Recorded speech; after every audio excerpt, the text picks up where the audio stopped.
আসসালামু আলাইকুম। আবারও একটি ব্লগ নিয়ে চলে আসলাম। ভিডিও আর কি, ব্লগ ভিডিও আর যাই বলেন, কে কোনটা বলেন আমি জানি না। কিছু কথা বলার জন্য। আমার মতো কি আপনাদেরও এরকম হয়? এই যে ধরেন খালি ঘুরতেই মন চায়, ঘুরতেই মন চায়। আমার তো অনেক ঘুরতে মন চায়। সময় পাইলে আমি ঘুরি, তবে লোক পাই না ঘোরার জন্য। একা একা তো ঘোরা যায় না, একজন থাকতে হয়। তো বান্ধবী ফ্রি থাকলে বান্ধবী যায়, বান্ধবী না থাকলে যাইতে পারি না। বা ভাগিনা বা ভাগ্নি থাকলে ওদের সাথে যায় আর কি। এখন ওরাও তো সবসময় ফ্রি থাকে না। তো এবার ঈদের ছুটি পাইছি, বান্ধবীর সাথে ঘুরলাম। দেখা যাইতেছে আমার খুব অনেক সুন্দর সুন্দর জায়গা আছে গাজীপুরে, মানে ঘুরতে যাইতে মন চায়। এখন আমার ঘোরা মানে ঘুরতে যাওয়ার জন্য একজন লোক নাই। বান্ধবী আছে, ও বলছে ও যাইতে চায় না।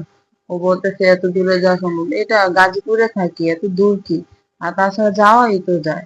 আমরা ওখান থেকে এত দূর থেকে আসছি, আর এখান থেকে মানে ঘুরে আসা যাবে না এটা কোনো কথা? কিন্তু সে রাজি হয় না, সে ভয় পায়। ভয় টয় বড় কথা না, কেন যাইতেছে না জানি না। আরো তো গেছে, এর চেয়ে বড় বড় জায়গায় গেছে, অনেক দূরে গেছে। তাহলে যাক। এখন দেখা যাইতেছে অনেক সময় টাকা থাকে না। হ্যাঁ, তো দু এক টাকা একটু কষ্ট করে জোগাই।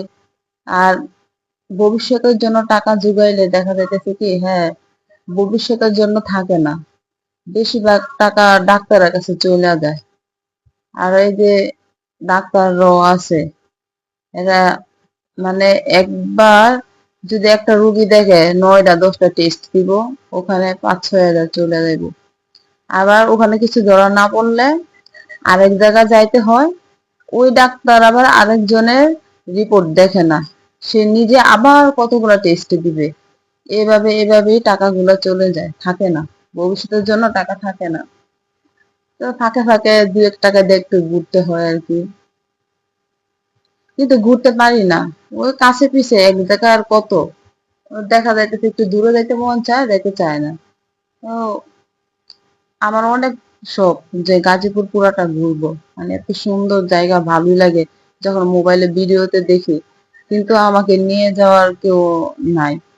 আহ এ আর কি, কি করবো? আমি কিন্তু ঘুরি না কিন্তু তারপরে ঘুরছি। এই সাজেক ঘুরে আসলাম, তারপর আলুটিলা, রাঙ্গামাটি আলুটিলা ঘুরলাম। পরে বান্দরবন, এই যে আলীর গুহায় ঘুরে আসলাম। কক্সবাজার ঘুরে আসলাম। শ্রীমঙ্গল ঘুরলাম। এই যে খাসিয়াপুঞ্জি, চা বাগান, এগুলা জাফলং, এগুলা ঘুরে আসলাম। ভালো ভালো জায়গায় ঘুরছি। আমার ঘুরতে মন চায়, কিন্তু ওরকম বিশেষ লোক নাই। আর আমার একটা মানে বড় একটা টিম ছিল, তাদের সাথে আমি ঘুরছি আর কি। তো তারা এবার আলাদা আলাদা ভাবে গেছে, টিমটা বড় নাই, কয়েকজন, এই জন্য এবার যাওয়া হয় না। আমি আমার বান্ধবী এবার যাই নাই, ওরা গেছে। যাইতে মন চায় আর কি, কিন্তু ভয়ও লাগে। যাক, সাদেক থেকে আমরা দুজন কিন্তু একা একা আসছি, খুব মানে খুব জরুরি আসা। হ্যাঁ, তো পুরা গ্রুপ রাইখে চলে আসছে ওখান থেকে দুজনের রিস্ক নিয়ে। বিকাল 4টা বাজে রওনা দিচ্ছি, রাত্রে 11টায় এই যে ঢাকার মধ্যে আসলাম। তখন যদি ভয় না পাই, তাহলে এখন এত ভয় কি? এটা তো নিজেদের জেলাই, তাই না? নিজেদের জেলা বলতে, হ্যাঁ এখানে থাকি যেহেতু তাই নিজেদের জেলা। তারপরও ও ভয় পায়। ভয় পাওয়ারই কথা। বর্তমান তো কার মনে কি কেউ তো বলতে পারে না, ঠিক না? কখন কি দুর্ঘটনা হয়ে যায়। কিন্তু মানে আমার ঘুরতে মন চায়, অনেক ঘুরতে মন চায়। মানে মনের শান্তি এটা। প্রকৃতি দেখলে, প্রকৃতির থেরাপি আছে না, এটা হচ্ছে প্রকৃতির থেরাপি। মানে অনেক ভালো লাগে প্রকৃতি দেখলে। আমার মতো কার কার প্রকৃতি দেখতে মন চায়? এই শহর কোলাহলে আমার ভালো লাগে না। আমার শুধু ভালো লাগে খাল, বিল, নদ নদী, একটু উম, আলো বাতাস, বিশেষ করে প্রাকৃতিক বাতাস গুলা, মানে আল্লাহর দেওয়া যে বাতাস। কি শান্তি! মানে এটাই প্রকৃতি সুখ। মানুষের সুখ থাকে না, মানুষ চলে যায়, বেশিক্ষণ থাকে না, কষ্ট দেয়। কিন্তু প্রকৃতি কখনো কষ্ট দেয় না। প্রকৃতি কিন্তু, হ্যাঁ, আপনার মানে প্রকৃতি দেখলে আপনার মনের কষ্ট, হ্যাঁ, দূর হয়ে যায়। ঠিক আছে? তো আমি প্রকৃতি অনেক ভালোবাসি, তাই আমি এক জায়গায় 2-3 বার হলেও যাই। কি করব, দূরে যাওয়ার তো একজন লোক লাগে, তো যাইতে পারি না। আমার মতো কে কে আছেন যে, হ্যাঁ, খালি ঘুরতে মন চায় কিন্তু যাইতে পারতেছে না, তারপরেও তো আমি একটু হইলেও যাই, যাই না যে তা না।